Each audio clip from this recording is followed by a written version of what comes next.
Hey everyone, so today we're going to jump right into a topic that is absolutely essential but so often gets left out of the history books. We're talking about the sacred, powerful, and often unseen history of Indigenous women in North America.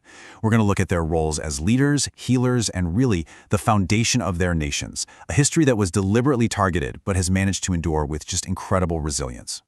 This Northern Cheyenne saying, it pretty much sets the stage for everything we're about to talk about. It tells you right away that the strength, the spirit, the well-being of Indigenous women, it's not just a part of the community. It is the community. It's the core. The survival of a nation is tied directly to them. So, to really get a handle on the impact of everything that was lost, we first have to understand the world as it was before any Europeans showed up. We need to look at the powerful, sacred roles women held in their communities. Yet long before colonizers arrived, the ideas around gender were incredibly diverse. Women were not stuck in one role. In so many cultures, the oral traditions, the stories, they're filled with these divine female figures, protectors of the land and sea, creators and destroyers, givers of life and death. They held just immense spiritual and practical authority. Okay, so what did this power actually look like in the real world? Let's dive into some specific examples to get a clearer picture of just how diverse these societies were. All right, first, a key term you're going to hear, matriarchal. Basically, this is a system where women hold major power.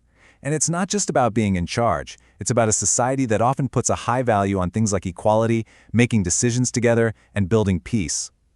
And right alongside that is matrilineal. This is huge. It means your family, your clan, your whole identity, it all comes down through your mother's side.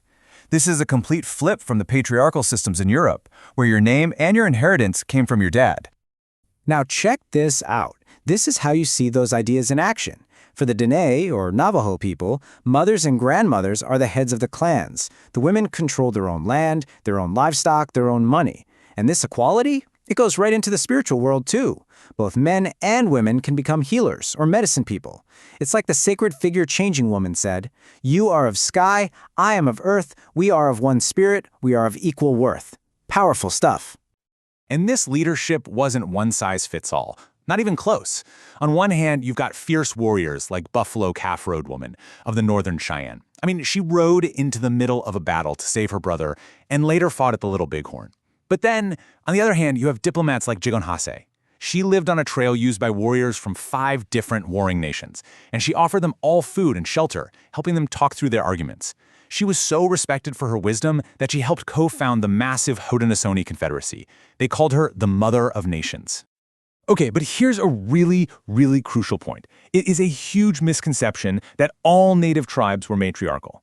That's just not true.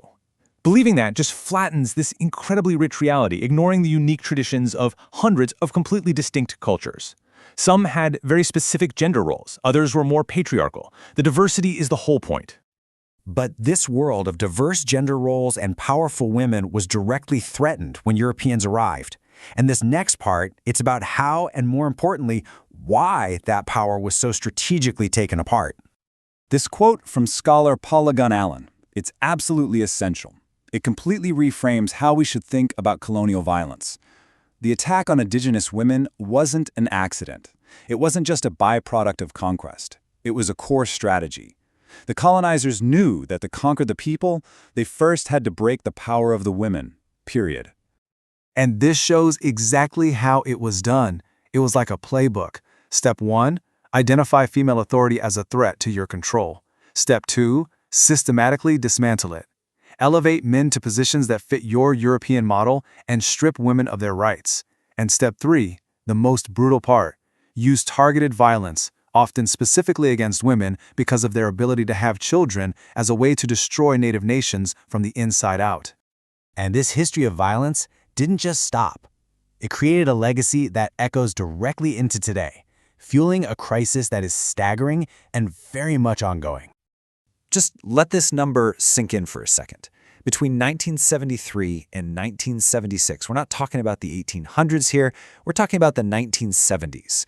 The U.S. federal government authorized the secret sterilization of thousands of Native women. One study found that 1 in 4 American Indian women were sterilized without their consent in that period. Some of them were as young as 21. And today, the violence continues. This number right here, it underscores a devastating fact. Nearly 96% of the violence committed against Native American women is committed by people who are not Native. This is not an internal community problem. It is a crisis being inflicted largely from the outside. And the consequences are literally a matter of life and death. Look at this data. For Native women and girls between 15 and 24, homicide is the third leading cause of death. For women 25 to 44, it's still in the top 10. This isn't some historical footnote, it is a clear and present danger happening right now. And here's the thing, as horrifying as those numbers are, the reality is probably even worse. A 2022 Amnesty International report found huge systemic failures in how data is collected. Law enforcement often doesn't record a victim's ethnicity correctly, or they'll mislabel them or just lump them into a generic other category. And because of that, an untold number of stories, of lives just vanish from the official record. But, and this is a really important but, this story does not end in crisis. It pivots. It becomes a story of incredible strength, resilience, and activism, because Indigenous women have always been the ones leading the fight for justice and sovereignty. And this activism is a multi-generational movement that gets real results. In the 60s, you had LaDonna Harris building these powerful coalitions between tribes.